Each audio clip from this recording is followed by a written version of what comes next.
Hello students. तो आज हम सॉल्व करने जा रहे हैं एनपीओ का क्वेश्चन नंबर 1। तो चलिए शुरू करते हैं।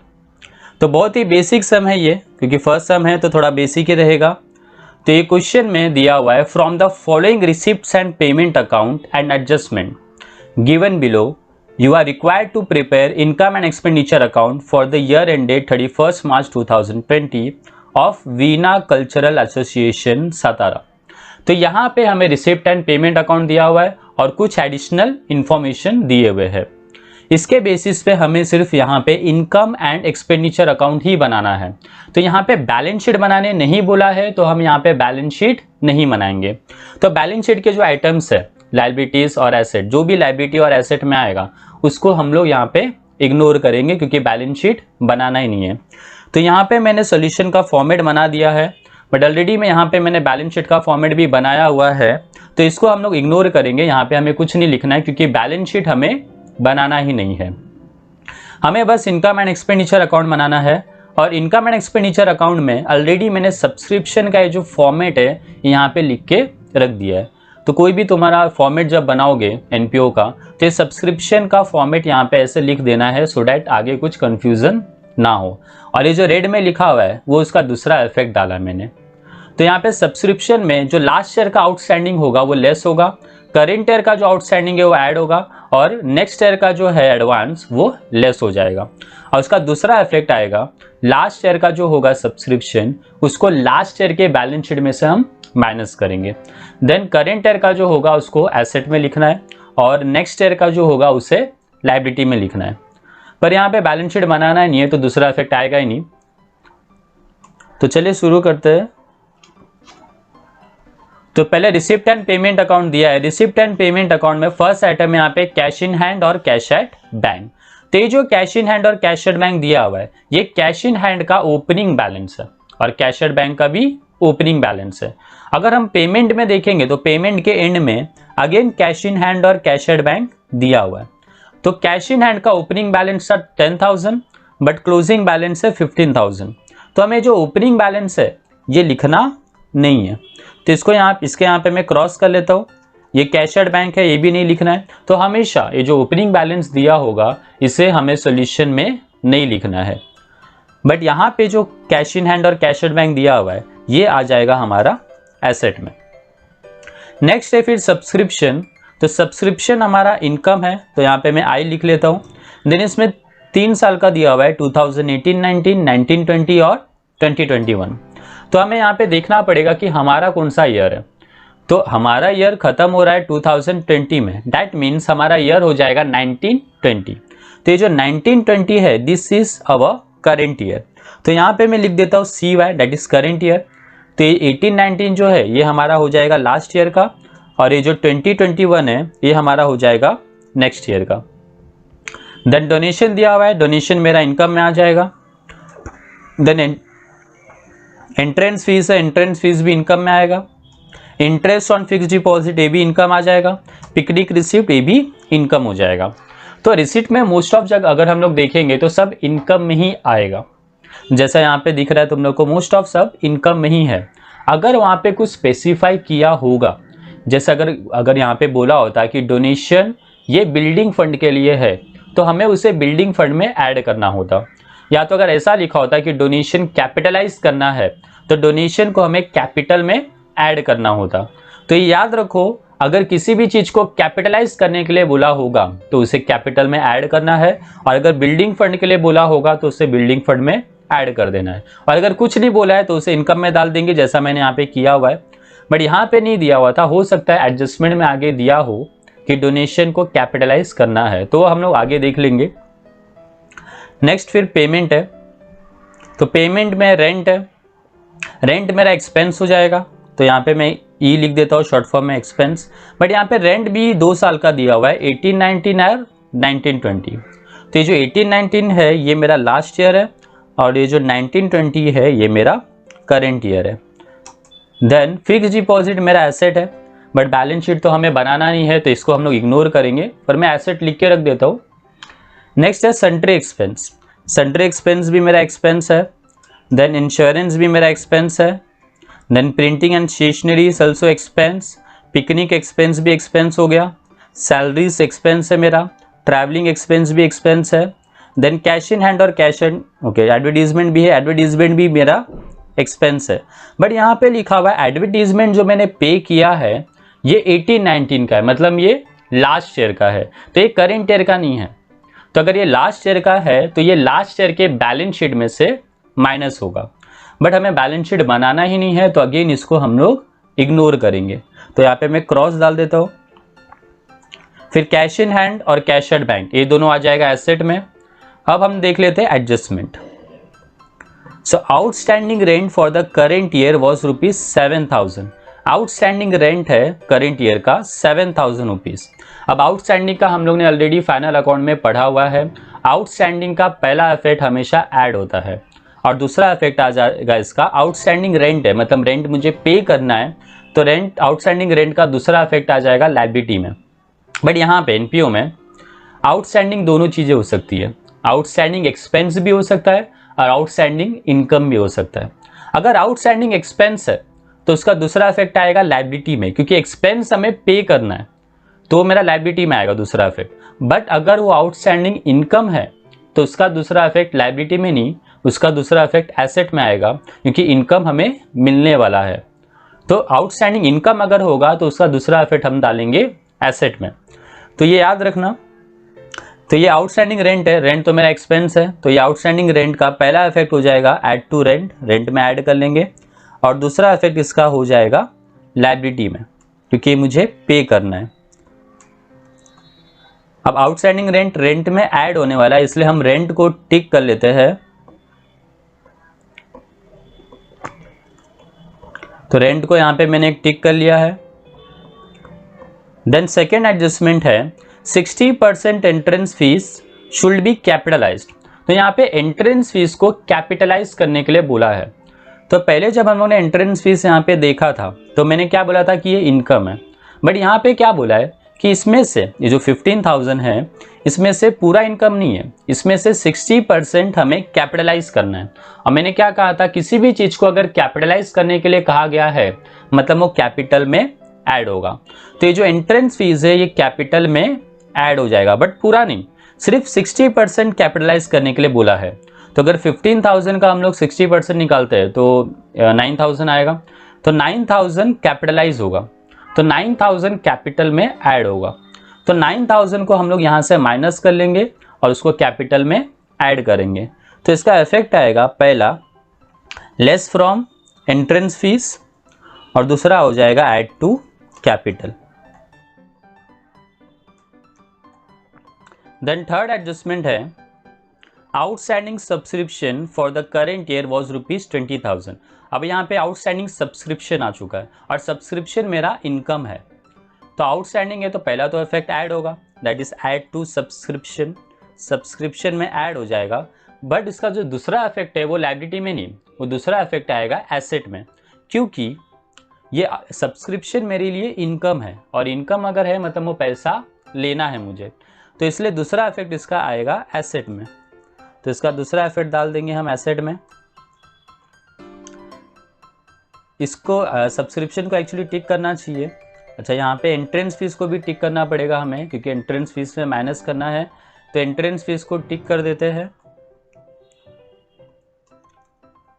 एंड सब्सक्रिप्शन के ऊपर भी एडजस्टमेंट है, बट सब्सक्रिप्शन को टिक करने की ज़रूरत नहीं है। सब्सक्रिप्शन को टिक करने की ज़रूरत इसलिए नहीं है क्योंकि सब्सक्रिप्शन के लिए ऑलरेडी हमने उसका फॉर्मेट बना लेते हैं, इसलिए उसको टिक करने की ज़रूरत नहीं है। देन प्रीपेड इंश्योरेंस है फोर्थ एडजस्टमेंट। तो प्रीपेड इंश्योरेंस ये भी फाइनल अकाउंट में हम लोगों ने सीखा था। प्रीपेड का पहला इफेक्ट कभी भी लेस होता है, तो प्रीपेड इंश्योरेंस का पहला इफेक्ट हो जाएगा लेस फ्रॉम इंश्योरेंस, और प्रीपेड का दूसरा इफेक्ट आता है एसेट में, तो इसका दूसरा इफेक्ट डाल देंगे एसेट में। तो प्रीपेड इंश्योरेंस में से लेस होने वाला है, इसलिए प्रीपेड इंश्योरेंस को हम टिक कर लेंगे। यहाँ पे इंश्योरेंस है, इंश्योरेंस को टिक कर लेंगे। तो जिसके ऊपर भी एडजस्टमेंट था उसको हम लोगों ने टिक कर लिया हुआ है, कौन सा आइटम कहाँ पे आएगा वो भी हमने लिख लिया है। तो अब हम सॉल्यूशन स्टार्ट करते हैं। तो देखो फर्स्ट आइटम है यहाँ पे कैश इन हैंड और कैश एट बैंक, वो तो आने वाला है नहीं। देन सब्सक्रिप्शन है, सब्सक्रिप्शन आ जाएगा इनकम में। तो सब्सक्रिप्शन का अमाउंट जब लिखेंगे तो कौन सा लिखना है, तो कभी भी जो टोटल अमाउंट रहेगा वो हमें लिखना होगा। तो टोटल अमाउंट है यहाँ पे 1,23,000, तो हम यहाँ पे सोल्यूशन में 1,23,000 लिखेंगे। तो यहाँ पे सब्सक्रिप्शन में लिख देता हूँ मैं 1,23,000, ठीक है। फिर ये 18-19 जो है वो लास्ट शेयर का है 15,000, तो इसको लास्ट शेयर में लिख देंगे। देन 19-20 ये जो करेंट ईयर का 1 लाख दिख रहा है ये हमें लिखना नहीं है, और जो नेक्स्ट ईयर का है इसको नेक्स्ट ईयर में लिख देंगे। तो लास्ट ईयर का लास्ट ईयर में लिख देना है और नेक्स्ट ईयर का नेक्स्ट ईयर में लिख देना है। लास्ट ईयर का 15,000 है और नेक्स्ट ईयर का 8,000 है, तो लास्ट ईयर में लिख देते हैं 15,000 और ये माइनस हो जाएगा। देखो यहाँ पे मैंने ऑलरेडी फॉर्मेट लिख के रखा हुआ है, तो यहाँ पे 15,000 बस अमाउंट हमें डालना है और नेक्स्ट ईयर का नेक्स्ट ईयर में डाल देंगे। देखो ये नेक्स्ट ईयर है तो नेक्स्ट ईयर का नेक्स्ट ईयर में डाल देंगे। फिर इसका दूसरा इफेक्ट भी आता है, तो दूसरा इफेक्ट इसका लास्ट ईयर के बैलेंस शीट में से माइनस होगा, बट एक्चुअली हम लोगों ने बैलेंस शीट हमें बनाना ही नहीं है तो इसको इग्नोर करेंगे। इसका नेक्स्ट ईयर का दूसरा इफेक्ट लायबिलिटी में आने वाला है, बट अगेन हमें बैलेंस शीट बनाना ही नहीं है तो अगेन इसको इग्नोर करेंगे। अब अगर इसका हम लोग टोटल देखते हैं 1,23,000 माइनस 15 एंड माइनस 8,000 अगर करेंगे तो that comes to 1 lakh rupees. तो 1,23,000 में से ये दोनों माइनस कर दो तो आ जाएगा 1 लाख। तो जो करेंट ईयर का तुम लोग को दिख रहा था यहाँ पे 1 लाख रुपीज़, वो वहाँ पे ऑटोमेटिकली आ चुका है, तो उसे हमें यहाँ पे लिखना नहीं है। देन आगे बढ़ते हैं। नेक्स्ट है डोनेशन। डोनेशन आ जाएगा इनकम में, अमाउंट है 25,000 एंड टिक नहीं है तो इसका अमाउंट आउटर कॉलम में लिखेंगे।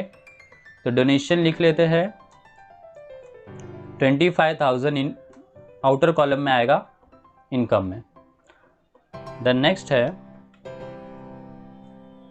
डोनेशन के बाद फिर entrance fees. Entrance fees income में आएगा 15,000 एंड इसको टिक किया हुआ है तो इसका अमाउंट हम लिखेंगे इनर कॉलम में।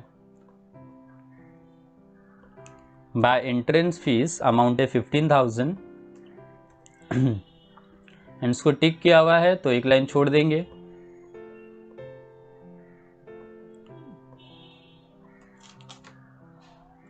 देन नेक्स्ट है इंटरेस्ट ऑन फिक्स डिपॉजिट। ये भी इनकम में आएगा, अमाउंट है 4,800 एंड इसको टिक नहीं है तो इसका अमाउंट भी लिख लेंगे आउटर कॉलम में। By interest on fix deposit amount 4,800। Then next है पिकनिक रिसिप्ट। पिकनिक रिसिप्ट भी आ जाएगा इनकम में, अमाउंट है 20,000, टिक नहीं किया है तो आउटर कॉलम में आ जाएगा। पिकनिक रिसिप्ट आउटर कॉलम में 20,000। तो यहाँ पे मेरा रिसिप्ट्स पूरा हो चुका है। अब हम करेंगे पेमेंट। पेमेंट में पहला है रेंट। रेंट टोटल दिया हुआ है 55,000, तो पहले हम टोटल लिख लेते हैं 55,000। एक्सपेंस में आ जाएगा टू रेंट 55,000। देन इसमें 18-19 जो दिया हुआ ये लास्ट ईयर का है तो ये लास्ट ईयर का हमें माइनस करना होगा। तो ये 700 को हम माइनस कर लेते हैं रेंट में से। तो 700 अगर माइनस कर देंगे रेंट में से तो ये बचेगा 54,300। तो अगर ये जो 54,300 को हम लोग देखें तो ये 54,300 एक्चुअली करेंट ईयर का ही है, तो ऑटोमेटिकली वो करेंट ईयर का आ जाता है। तो टोटल कभी भी लिखना है और उसमें से लास्ट ईयर का माइनस कर देना है, और अगर नेक्स्ट ईयर का होगा तो वो भी माइनस कर देना है, तो ऑटोमेटिकली जो करेंट ईयर का है वो आ जाएगा। देन इसके ऊपर एडजस्टमेंट था तो एक एक्स्ट्रा लाइन मैंने छोड़ दिया है। देन फिक्स डिपॉजिट एसेट में आएगा, बट एसेट बैलेंस शीट हमें बनाना ही नहीं है तो इसको इग्नोर करेंगे। Then sundry expense, insurance, printing and stationery, picnic expense, salaries, travelling expense, ये सारे आइटम एक्सपेंस में आने वाले हैं, तो ये सबको मैं एक साथ एक्सपेंस में लिख देता हूं। पहले था सन्ड्री एक्सपेंस, देन इंश्योरेंस था, बट इंश्योरेंस को टिक था तो इसके लिए इंश्योरेंस को एक लाइन छोड़ना होगा हमें। यहाँ पे मैंने इंश्योरेंस को एक लाइन छोड़ दिया है। फिर आगे जो भी थे printing and stationery, picnic expense, travelling expense, ये सब मैं एक साथ यहाँ पे लिख देता हूँ। तो सारे एक्सपेंसेस यहाँ पे मैंने लिख दिए हैं। ये सारे एक्सपेंसेस थे, sundry expense, insurance, printing and stationery, picnic expense, salaries, travelling expense, ये सारे एक्सपेंस थे, तो सबको मैंने एक्सपेंस में एक साथ लिख दिया है। नेक्स्ट है कैश इन हैंड और कैश एट बैंक। अब cash in hand cash at bank आने वाला है एसेट में, बट एसेट तो हमें बनाना ही नहीं है, मतलब बैलेंस शीट हमें बनाना ही नहीं है, तो अगेन इसको हम इग्नोर करेंगे। अब आते हैं एडजस्टमेंट में। तो फर्स्ट एडजस्टमेंट है आउटस्टैंडिंग रेंट। तो outstanding rent for the current year was 7000। तो आउटस्टैंडिंग रेंट का पहला इफेक्ट हो जाएगा एड टू रेंट और दूसरा इफेक्ट होगा लायबिलिटी में। तो आउटस्टैंडिंग रेंट को रेंट में पहले ऐड कर लेते हैं, 7000 है, तो 7000 अगर ऐड हो जाएगा रेंट में तो ये हो जाएगा 61,300। फिर दूसरा इफेक्ट आएगा इसका लायबिलिटी में, बट बैलेंस शीट अगेन हमें बनाना ही नहीं है, तो इसका दूसरा इफेक्ट इसके लिए नहीं डालेंगे। द नेक्स्ट है 60% entrance fees should be capitalised. 60% entrance fees को कैपिटलाइज करने के लिए बोला है। कैपिटलाइज मतलब मुझे कैपिटल में ऐड करना है, तो एंट्रेंस फीस में से पहले लेस करेंगे पहला इफेक्ट, और उसको कैपिटल फंड में ऐड करेंगे। तो पहले एंट्रेंस फीस में से लेस कर लेते हैं, 60% लेस हो जाएगा, 60% मतलब 9000 होता है, तो 9000 इसमें से लेस हो जाएगा, तो ये बचेगा 6000। फिर ये जो 9000 है जो कैपिटलाइज करना था वो कैपिटल में ऐड होगा, बट यहाँ पे कैपिटल मतलब बैलेंस शीट हमें बनाना नहीं है, तो अगेन इसे हम इग्नोर करेंगे।